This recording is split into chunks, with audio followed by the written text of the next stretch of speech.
All right, let's start. Good morning, afternoon, and evening. Hola, hello, bonjour, hola. Ni hao, konnichiwa. 안녕하세요, and hello all.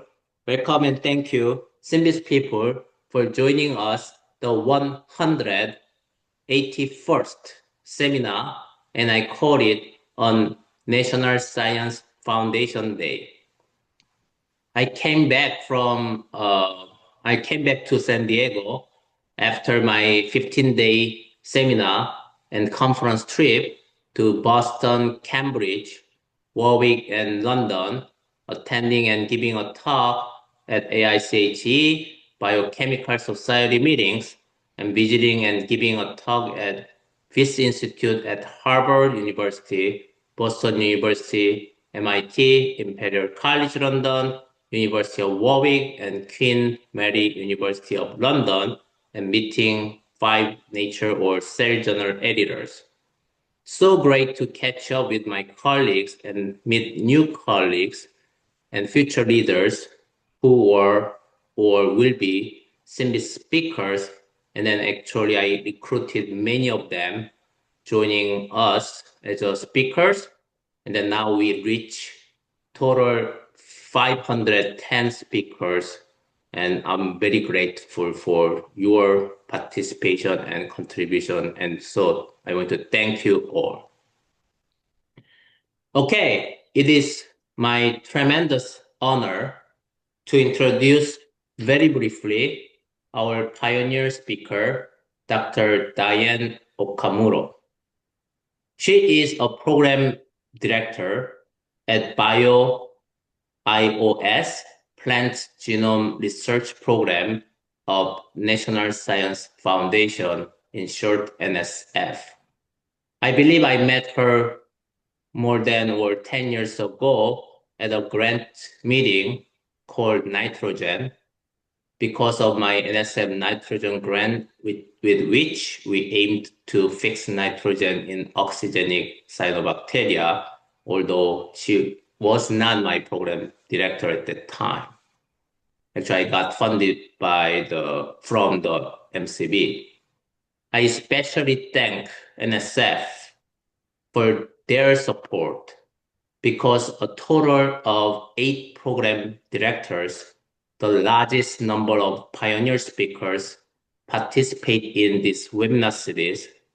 This is basically 17% among 46 funding agency directors in US and also UK and also other European agency who join us as a pioneer speakers.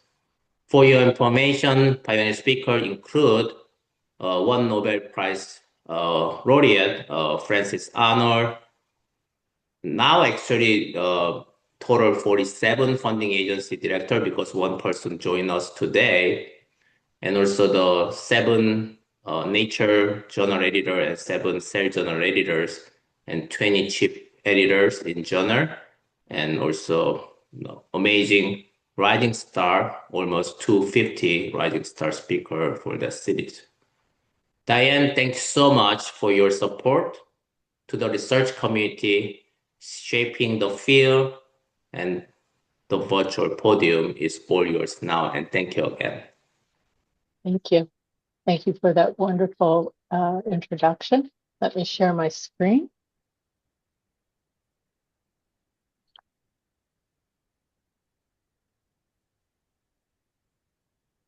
Are we good? Yes. Excellent. So thank you so much for inviting me to participate in this very important seminar series that focuses on synthetic biology, as well as all sorts of genome editing. And I think when we talk about artificial intelligence, as Lou alluded to in his abstract, the advances in AI are really transforming the way we live, not only personally, but also transforming the science community, because it has the potential to automate, as Lou said, complex research tools and accelerating discovery. And the discovery is not just limited to humans, but rather plants as well can benefit from these types of advances. And so if I can, I'll go to the next slide. And so why plants? Well, as you know, most crop improvement occurs through conventional breeding. And, it goes back all the way 10,000 years ago when ancient Mexican farmers domesticated teosinte and developed what we now know as maize, corn. And through the years, Mendel, and then in 1980, we started to have the ability to look at genes, to clone genes. And in 1990, we then started a different path where we thought about how we could design new and improved crops. So conventional breeding, it has, as you can see, a very long history of sustained success. And this is very essential for complex traits like yield. But it is resource intensive. It takes a long time depending upon the crop. And there is a limited gene pool that the breeders can utilize. For example, if we think about one gene to introduce into a plant, it would be one locus, 1 in 4 would have that locus.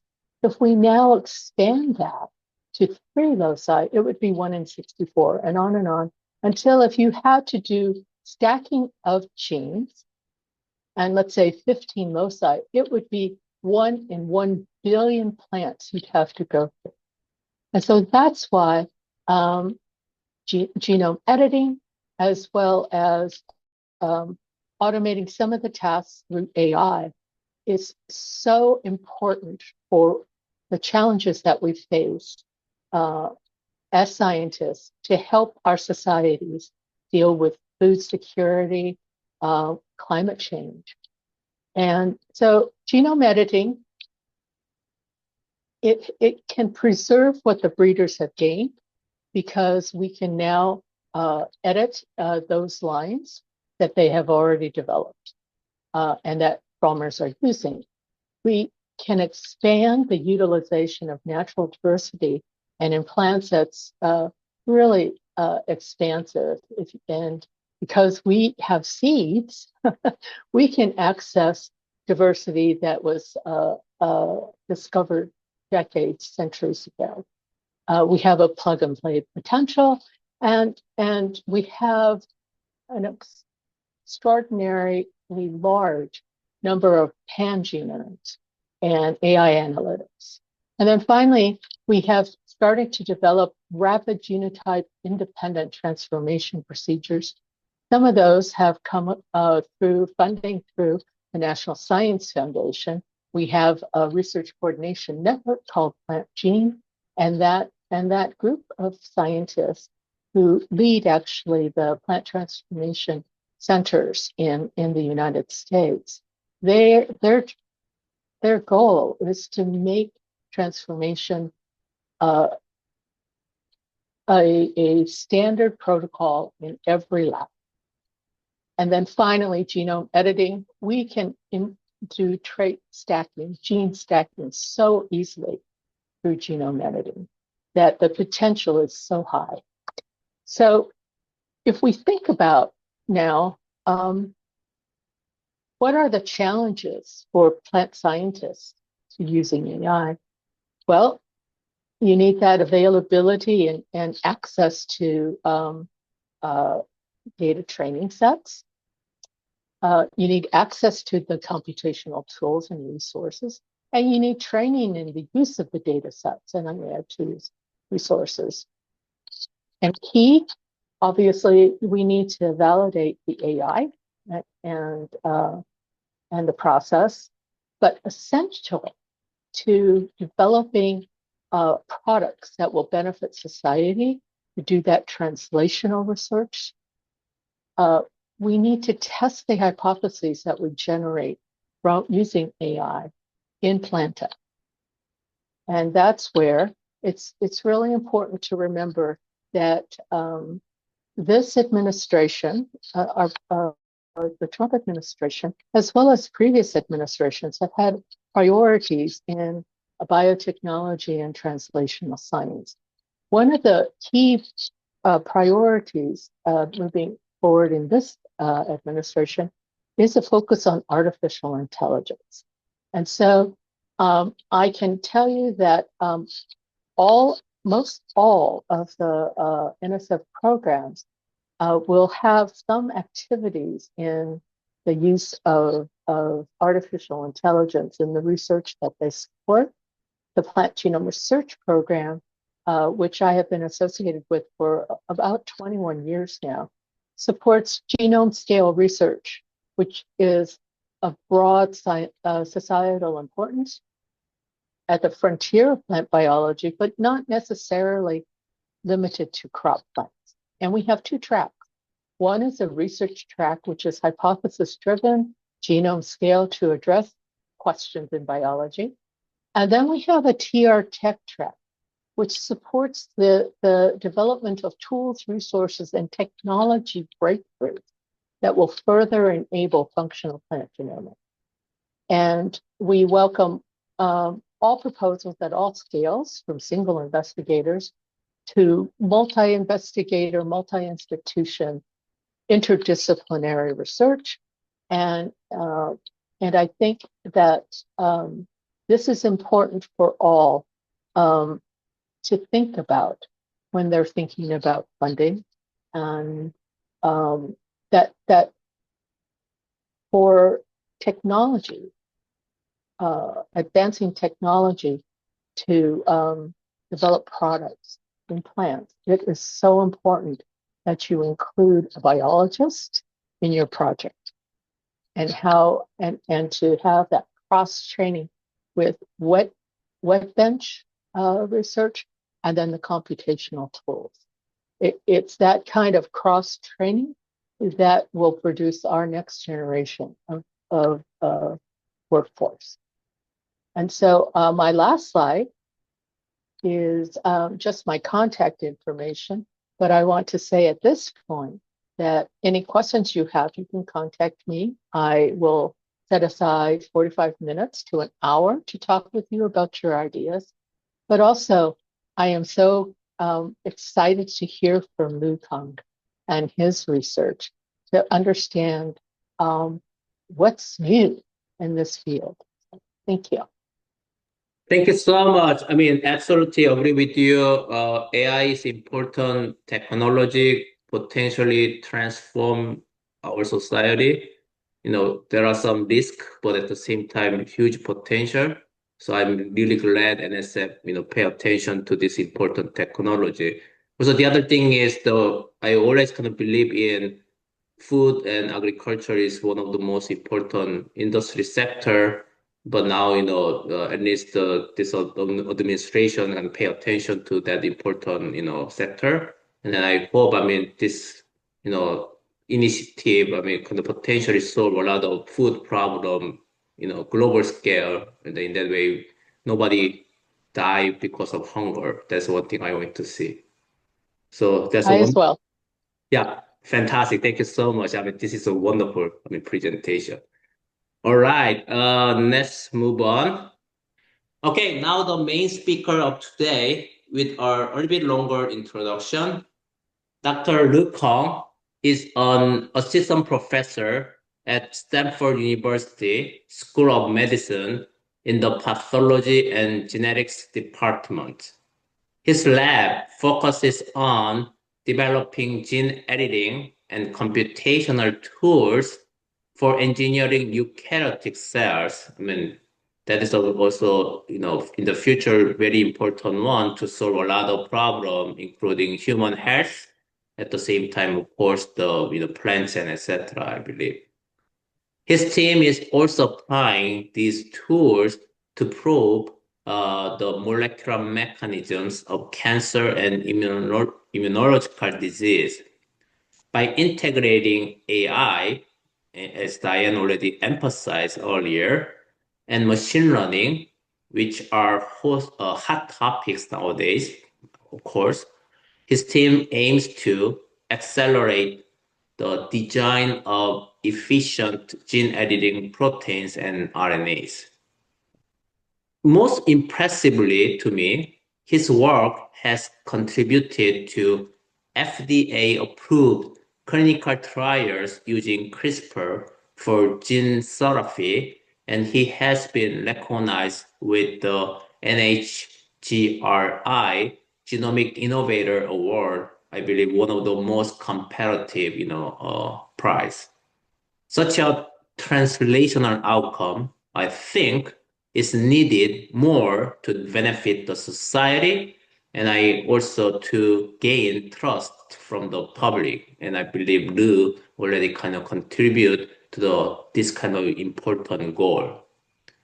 Lu, thank you so much for your contribution and time today. And please take it away, all yours now. And thank you again.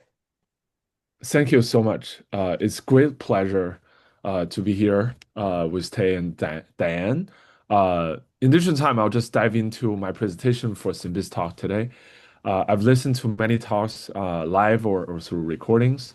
It's really excited to be here, and I wanted to introduce some of work today that we are really excited to leverage, as Diane Tay mentioned, how we can build AI models, accelerate genomics research, gene editing, and building new tools.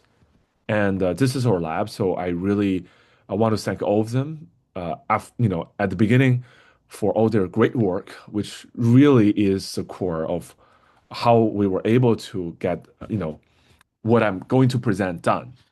And I think my motivation, as Dan really nicely summarized earlier, is that we really believe in the ability, right, to test things at scale. And I think this is part of what, for example, Tay's work previously have contributed to the whole synthetic biology field, right? We can design, test. And I do think that exemplified by sequencing and gene editing, there's a lot of power in scale. For example, sequencing one DNA to single cell, omics, multi-omics. And so my lab, we have been very excited to, start working on multiple ways, including, gene editing that can scale or understanding ability to engineer cells. And one of the first, I want to talk today about two, stories that we have done recently in the lab. One of the first thing I want to chat about is how we are thinking about the remaining challenges for genome editing.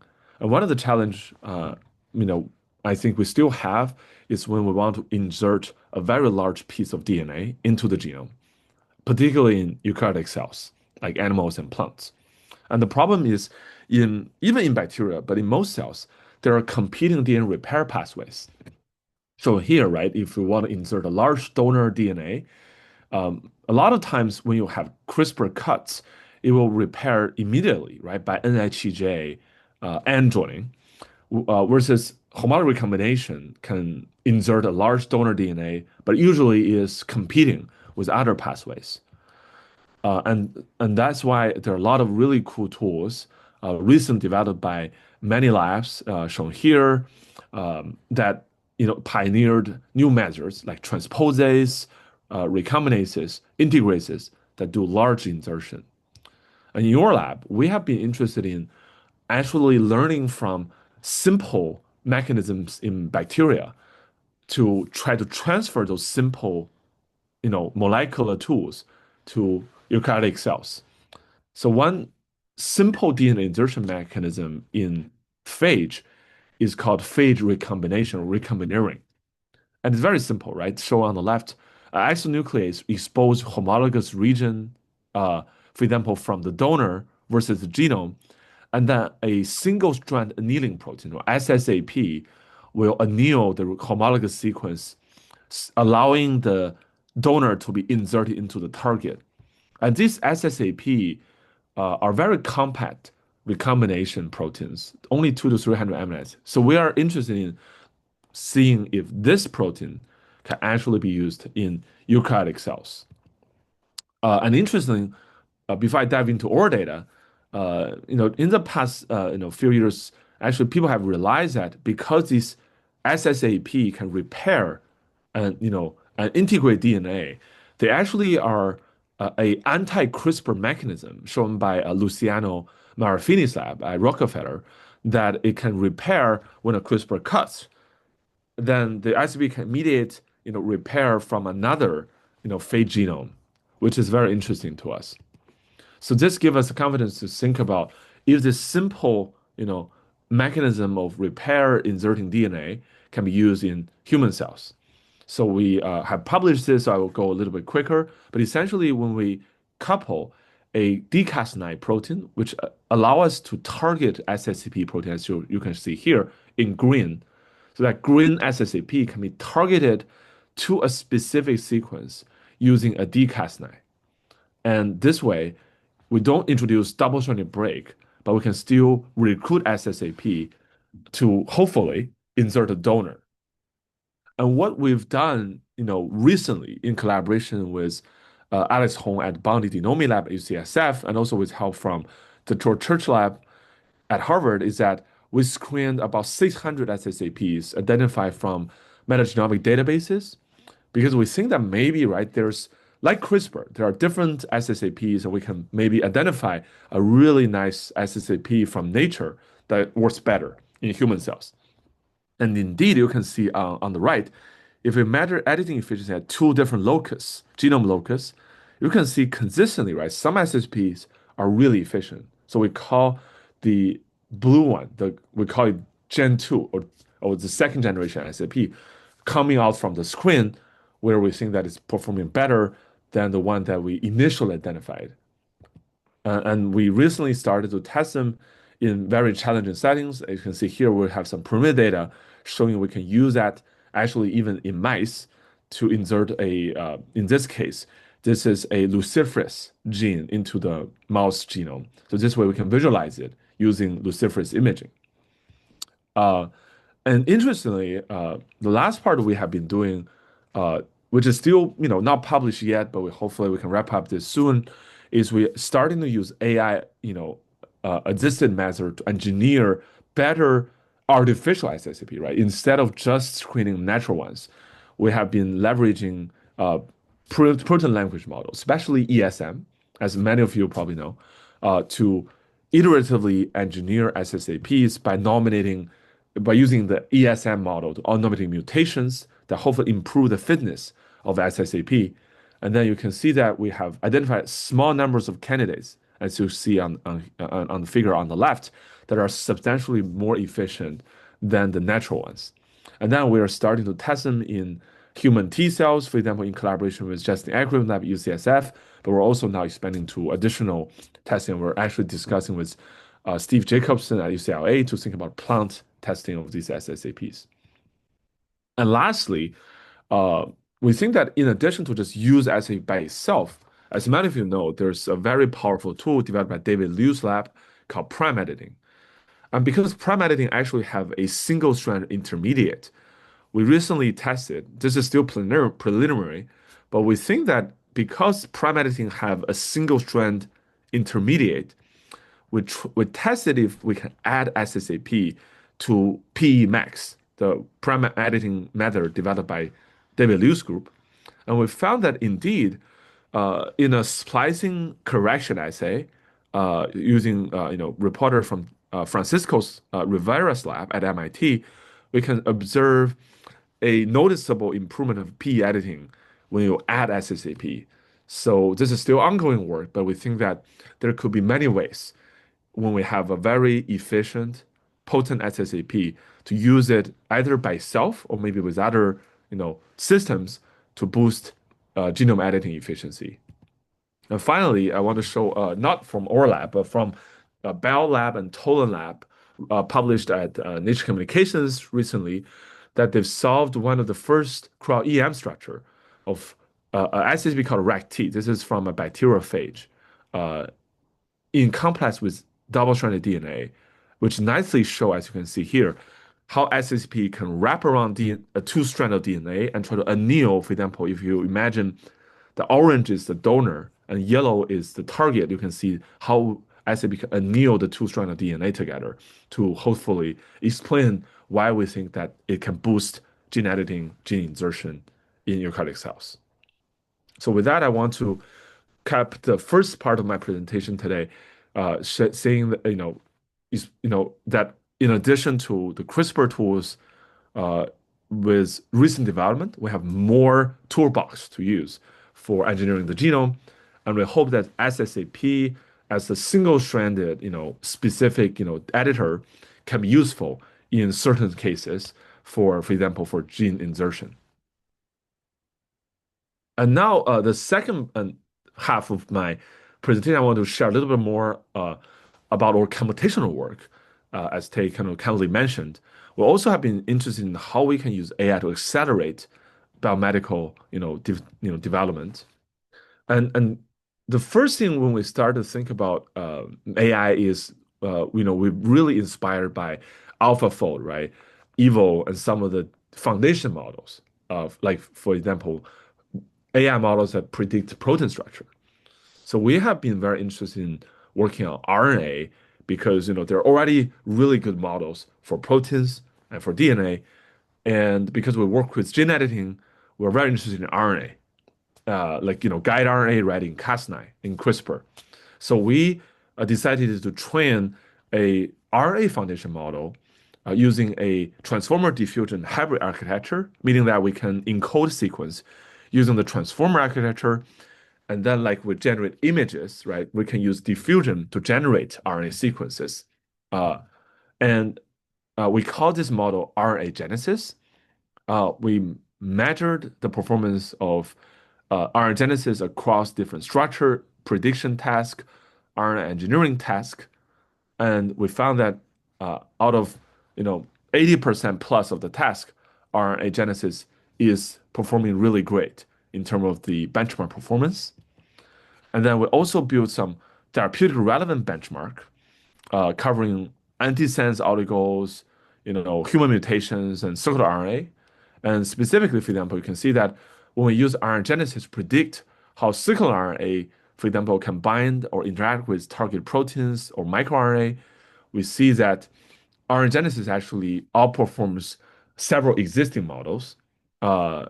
Even though we only have 1 billion parameter, you can see that we can outperform some of the models with larger parameters. And similarly, we tested if RNA genesis can be used to predict pathogenic variants, and we also see very good performance of the model. So because we now know that the models seem to perform reasonably okay, and in some cases really good in benchmarks, we decided to try to use RNA genesis to generate a CRISPR RNA scaffold. As we all probably have seen, right? The wild type or WT or wild type guide RNA scaffold with SpCas9 is very, very efficient. And we wondered if RNA genesis can generate and nominate a new scaffold, just mutating a few bases. You can see here on the top, mutating a few bases shown in the red color based on the wild type, but hopefully maybe improving, right, the efficiency of the gene editing. And you can see here on the right, we tested this novel scaffold nominated by AI model, RNA genesis. So we call it RGen, guide RNA. We can test it across knockout, base editing, and prime editing. And across the three settings, we observe improved editing efficiency using this scaffold when we use exact the same, guide RNA, exact same targets.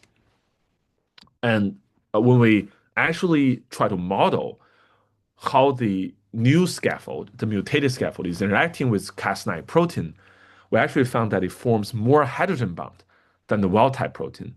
So this actually gives us at least some preliminary confidence that the AI model is actually nominating a scaffold that could be indeed, physically interacting better with the protein, the Cas9 protein, and that's why it shows better editing efficiency across the tests. But of course, we need to do more tests. So we're hoping, to continue the study And if this really works, we think that we can now applying these AI scaffold across different editing tasks, hopefully.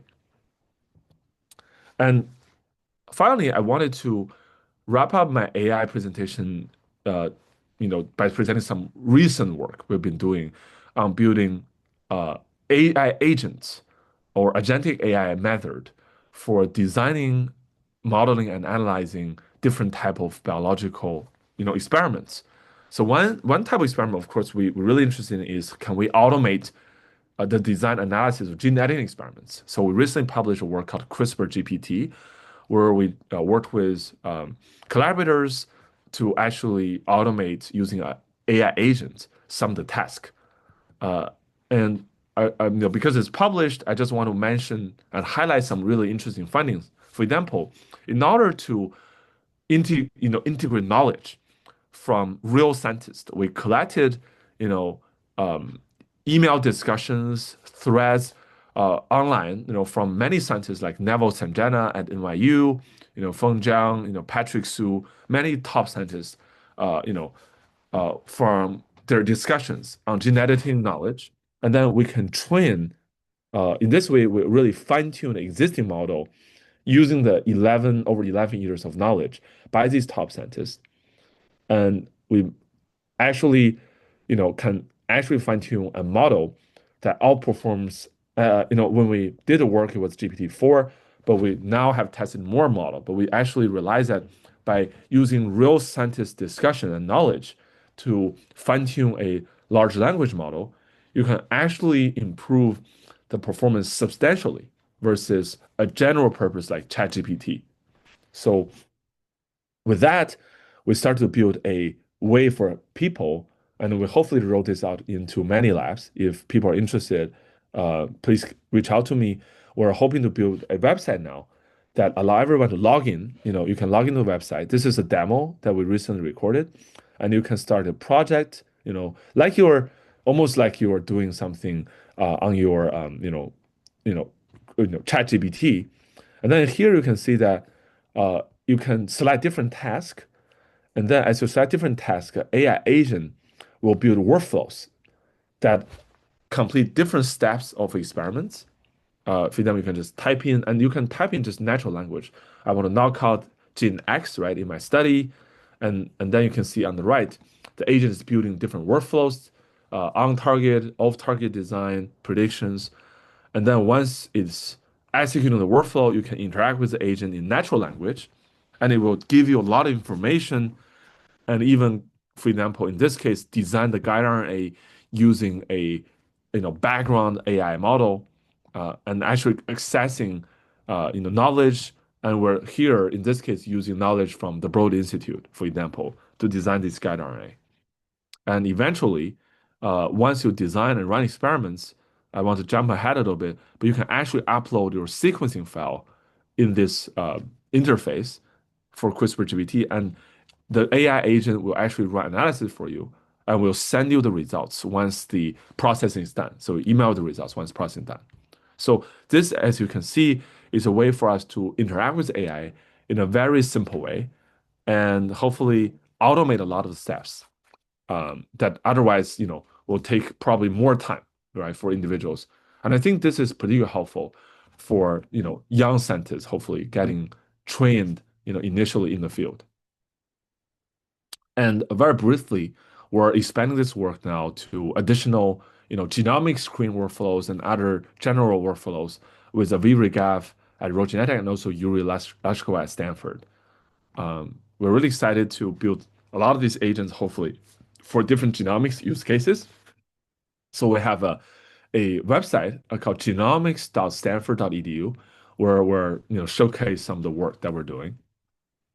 And finally, as was mentioning earlier in my talk, we recently have been thinking about can we move the AI from just computational analysis designs to real lab.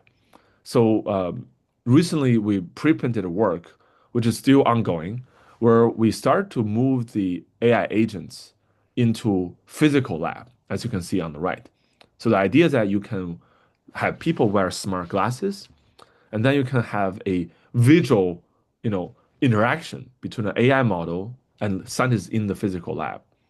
And in addition to understanding what people are doing, give you some guidance on, oh, this steps, what you should do on this step, which reagent you should add, I might make a mistake. We can even connect the AI agents and human scientists with automation, which I'll show a quick demo later.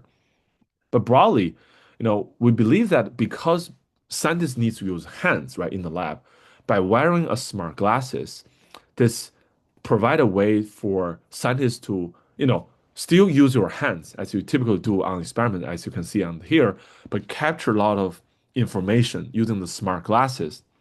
And then we have an AI vision language model or VLM that can, basically, match your operation with a gold standard protocol and give you guidance. And we tested that our own vision language model, which we trained using our own data, can actually outperform Gemini, 2.5 Pro from Google and several other models when we evaluate their ability to understand lab tasks, as shown here. An example for understanding lab tasks is shown here, right? So if you have, say, a smart glass, guiding you on experiments, what you can immediately do is if the AI model see what your operation and detect an error, it will immediately can give you a feedback through this, smart glasses. So this way you can either correct the experiments or pause, right, to make sure you're doing everything correctly. So this is example of the type of AI model task that we're working on for scientists to actually use AI in physical lab. And here's some actual examples where you can see that as scientists are adding reagents, for example, to the cell, you can actually, through the smart glasses, see a real visual cue, right, or visual protocol in front of you. So very easily, to guide your experiments. And furthermore, we are now trying different tasks in the lab across, tissue culture, molecular biology, and here, as you can see, when scientists are doing experiments, because the AI model recognizes what you're doing, it can Scientists, sorry, engineers. sorry, jump ahead a little bit. You can actually see in this video that scientists can hand over one step of the experiment to a robotic arm, where the agent understands you are trying to do, for example, in this case, a mixing experiments. So the robotics can actually help you do the mixing while you, for example, get something else from the lab. And then when you get back to the lab, the AI, agent already control the robotic arm to perform all the tasks, and you can start doing your experiment again. So overall, we think that this type of integration with simple robotics can help improve efficiency and also can help guide experiments when you're working on a variety of different lab tasks. In this case, we're trying to automate, for example, a tube manipulation. Scientists. So recently, we actually we're starting partnering with NVIDIA to ship, agents, hardwares, and softwares to many labs. So this is like a recent video. We're showcasing the demo of our system in collaboration with NVIDIA in one of their events. So we're really excited to, hopefully work with many, collaborators, not just NVIDIA, but also with other academic scientists to try to test this AI solution in physical lab. So with that, I want to finish my, presentation today by thanking my lab or main collaborator, Aviv Regev, Meng Diwan at Princeton, and Matthew Porteous, Joseph Wu at Stanford. And we're really excited to continue to work on one side, as I mentioned, the molecular tools, but also hopefully using more AI as we design molecules, perform experiments. Thank you so much. Oh my God. I thought I'm just watching sci-fi movies. Thank Oh you. my goodness, this is really happening. So this is amazing, fantastic talk. I want to ask the Diane first whether she has comment or question, and then I'll follow up. To unmute. So that was a great talk. I learned so much. How do you help people? How do people get access to the work after they read your paper? Do they just Yes. contact you? Yes. So actually, for example, for some of the CRISPR for the some of the AI work like CRISPR GPT, we did have a GitHub where we share the Ah, code. So people can, if they want to run it themselves, they can download the GitHub, code, and then actually you can open a local web page to do some of the work that I mentioned. oh, But okay. we do see some people maybe want to try it right before they spend time download. So we are working on a website. We probably have still a few weeks to work because we're kind of testing the website. So what we plan to do is we'll add the website link to the GitHub because the Ah, GitHub link is already in the published paper. So what uh-huh. we want to do is once we have a nice website for people to try it, we can add that website to the GitHub page. So this way, uh, we can have more people testing it. But I do want to say, Diane, like and Tay, in curious, I was always amazed how Tay you can manage this many things. So when we try to say build something, like a website, it just takes so long, It does. Yeah, so we were trying it, right? We think, oh, maybe it'd be nice if we will have a paper, we also have a website, but it just take a long time to do that. So, you Mhm. know, so it just we still are working on it, hopefully finishing it by the end of the year.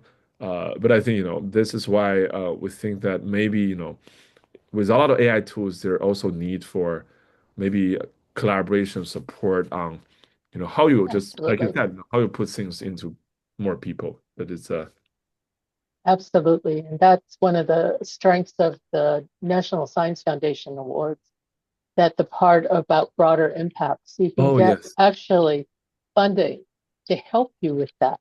exactly. You can contract it out or, whatever. But it serves as a very competitive broader impact activity to do that. Thank you. So, Diane, do you have any other question or comment? I was just wondering how the software would deal with the kinds of enormous number of repeats that are in plant genomes when you're designing, Oh the yes. systems. No, I Is think that is that any is that going to be a problem? that's a great question. Thank you. I have to say that I'm not expert here. But I do know, as you noted, there's a lot of complexity and in plant genome and really interesting repetitive regions. And I think what we are doing now is a little more preliminary, where we kind of mask a lot of repetitive regions. Oh, Uh, okay. Oh, so yeah, yeah. that's kind of a way to say we can have something that works, but we kind of avoided repetitive region rather than addressed it. So I think that uh, I would love to see, maybe I'll reach out to you for some meetings to see if you know good, plant biologists who might be interested in this type of, computational tool development. And maybe we can, collaborate, or we can share some discussions, right? In terms of this, I think that right now a lot of the way we're doing things on repetitive regions are just, kind of mask or kind of, block it. And this way Okay. we can Yeah. you can do it, but it's not a good solution. Or it's not a solution. It's more like it's a it's a way to Workaround. work around it, but not solving it. Yeah, exactly. Yeah. No, that would be I would love to have a conversation with you and give you some advice on how you could get those funded. Okay. Yeah, I would love to follow up. Yeah. So, Thank you. any other question, Diane? So No, I can that's I it. can give yeah I can give one name. She's also from Stanford University. She's amazing. The Jen Brophy. I think the Oh, Yep, bioengineering department. You can reach. I can that's right. introduce you to her, but she's amazing. She's a plant scientist. Biologist. oh, Yes. yeah, I don't know her actually. Yeah, thank And you. it's synthetic biology. We, Yeah. Oh, we fund her actually. Oh, you oh, So found her. Interesting. What a yes, small world. our program funds her. Yeah. Sure. She's amazing. The Jen Brophy, used to be my lab mate. She also Oh, really? Yeah, yeah. she was a speaker of the seminar series many years ago. So I'm happy to connect you with her.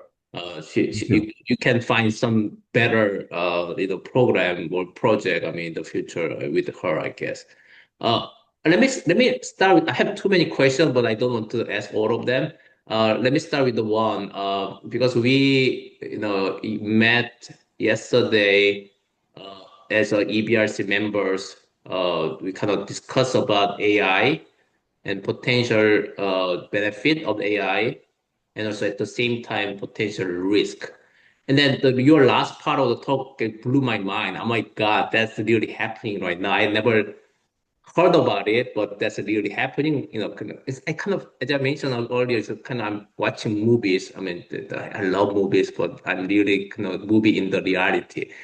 So the question I have is, what you just show us is basically intermediate step, basically people doing experiment, but corrected by AI, and then also even not looking at the lab notebook or protocol, but now your screen, whatever the glass is kind of telling you this is the next step, etc. This is Right. amazing. But the potential, concern by some general public or the young student would be next step might be not just human, just robot doing experiment, and then they're potentially losing job as a researcher.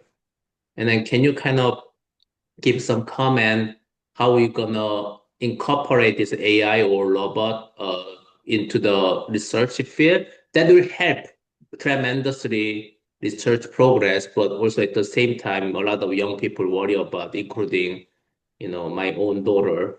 So she's in college right now. So that is something, we probably want to address as a senior or the more older kind of generation than the young people. Yeah, thank you. I thought this is a great question, and my overall impression so far is that I think, like Tay you mentioned, it's still probably far away where I think Absolutely. they can adaptly automate, or like adaptly do stuff is more. I think my motivation in many ways is that we notice that there are a lot of kind of these repetitive steps, like Hmm. missing something, Hmm. adding something, where in some way people are already automating some of that, through Hmm. expensive things. But I think one thing I thought is really interesting is instead of buying this big, pipetting machine, right, like kind of costs a Hmm. lot. Some, these it's actually, interesting to think about, like if you have just a simple robotic arm that actually costs less, much less than they're Hmm. like $2,000 arms these days. And you can sort of the problem is like whether this arm can actually, quickly be trained to do some repetitive tasks. And this is kind of the idea that we had is like if they can learn from human operation, especially, and then the idea is that over time it makes us more efficient, Hmm. more, simplify our workflow, so we can focus on some of the things that are less repetitive, Hmm. more focus on the hopefully the innovative aspect of things. So I do think that it's similar to what I view at least in the short term. It's like, right, like sometimes you ChatGPT to check my, you know, rather just typo in my email, but I wouldn't necessarily be able to use it to necessarily write my email. So I Sure. think I think we are probably going to be initially should really focus not to over promise, I think AI. And my feeling is Hmm. that we can really think about how we can use AI to help us Hmm. collaborate.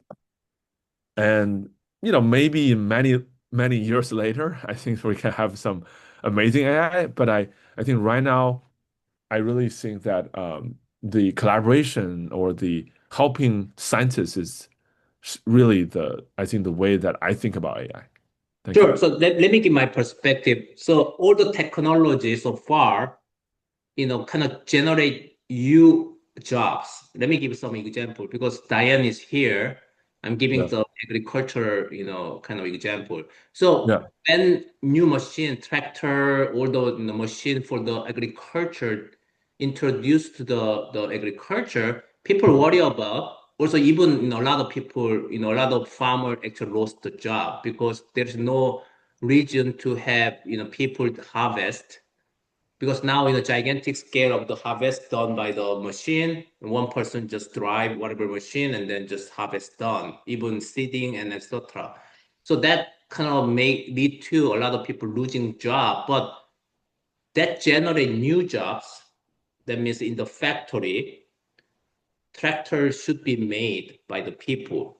So that is actually done. But another technology, automation of the, making those, tractor or all the machine for the agriculture also replace those kind of people, and then those people can lose the job and then move on. So AI potentially, I believe, helping right now, but at the same time, we don't need that many researchers in the future. Only kind of people managing the machine or coding the AI program, etc. We will create new job. But we need to think about this kind of cycle because at the end of the day, potentially, as Bill Gates already mentioned, we kind of enjoying our life more, not much work.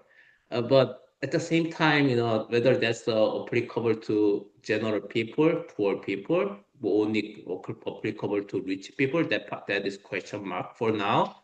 But we need to think about this problem right now rather than having the huge problem in the future.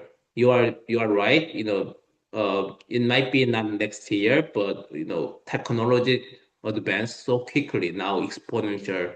The advance. I mean, who knows? I mean, some breakthrough kind of happening, a few years later, and then we may face some problem suddenly. So a lot of young people worry about, but I have the clear kind of historical kind of example in the past, and then I start to think about how to, kind of control this technology, better way. In that way, human not, affected negatively by the technology, but we control technology rather than controlled by the technology. So that's the point I want to make. But absolutely, this is amazing, huge potential. I don't know to pipetting.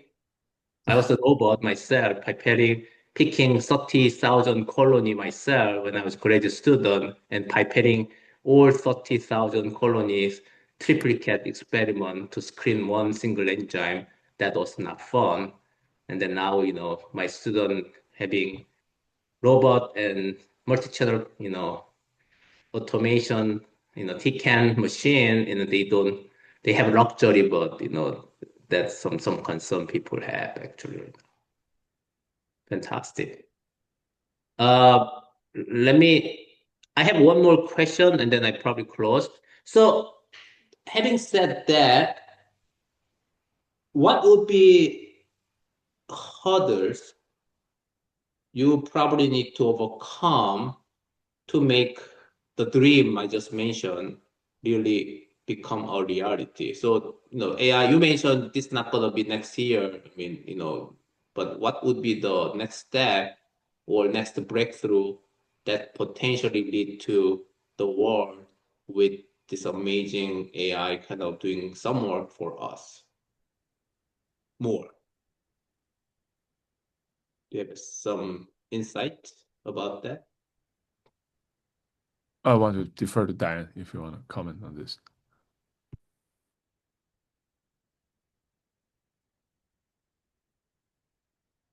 You mean Diane? Yeah, I just had to unmute. I guess, as I mentioned, this is a priority for all of the federal agencies to fund because it's very clear that we need to think about how to do things more effectively as well as efficiently, right? And we need to train that workforce in order to do it. And so you can't do that without funding. Mm-hmm. And so I think that the key will be for the only way this can happen is if we get the word out that there is funding available Mm-hmm. to train students and to get that workforce that is skilled. And I think I've been at the foundation for 21 years, and Mm-hmm. I think that we do a good job of educating. So, and providing the funds to do that. So Sure. there's so many different ways that we can um, help in supporting that kind of training that is integrated with the research. And Absolutely. so it helps not only the scientists, the faculty member and their institution, but also the students and postdocs. So I think that that's some, you know, you might want to have like a workshop where you discuss these issues and come up with a white paper where you think where you can give recommendations on how you think it can progress. Sure. And we also provide funding for those. So Sure. there's so much that we can do. It's just bringing people to the table and finding out what we should be doing. What's the goal? So, that's important. I mean, the one barrier, of course, is the funding, and then I believe the NSF or the US funding agency kind of, supporting us.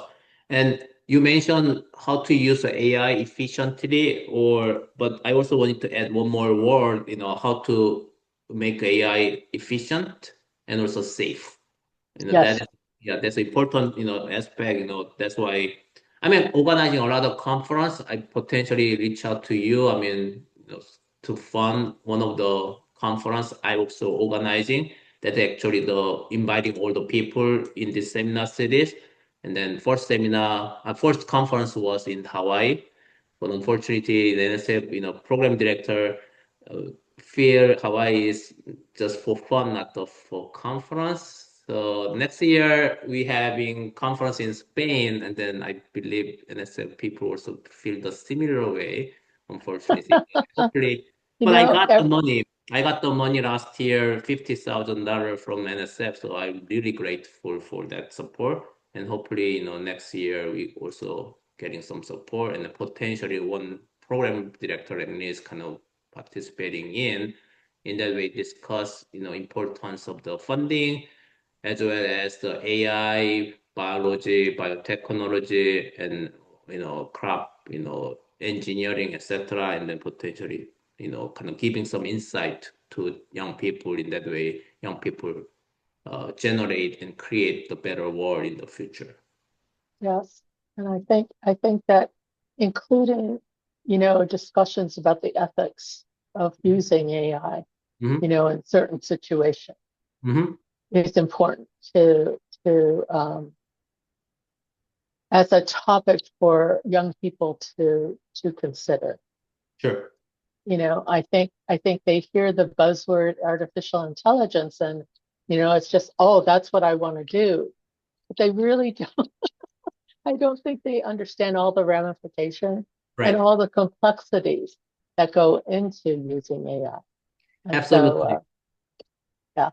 Yeah, we need to I guide them. love their energy. I love Yeah. their energy and Yeah. their willingness to learn and their courage in trying new things that maybe, folks like me would have think a little bit more about that. But yeah, so we have to have a plan for how we can support them and sort of, move their energy in the right direction. Sure, absolutely. That's our job to guide those people.